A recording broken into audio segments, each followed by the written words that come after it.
J'ai donné mon avis personnel, puisque Singularity University, qui est l'université du transhumanisme en Californie, s'est transposée en France.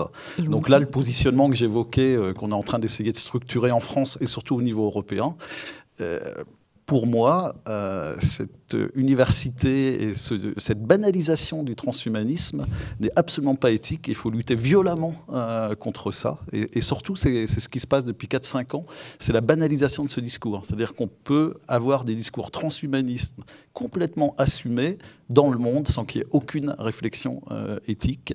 Il peut y avoir une université qui, pour moi, met des idées qui sont à l'opposé, en tout cas, de l'éthique qui m'anime au quotidien. Donc là, je dirais, je répondrais à l'inverse, c'est-à-dire interagir avec Gola, c'est justement ces choses-là, l'interdire sur le plan éthique. De la même façon, vous voyez, par rapport au cerveau, on a interdit le clonage reproductif.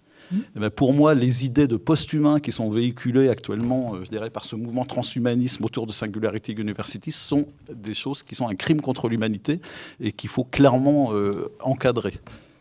Et en tout cas, surtout arrêter cette banalisation qu'on voit de plus en plus. Vous regardez l'Express de cette semaine, je l'ai acheté en venant. Donc là, il se passe quelque chose de dangereux.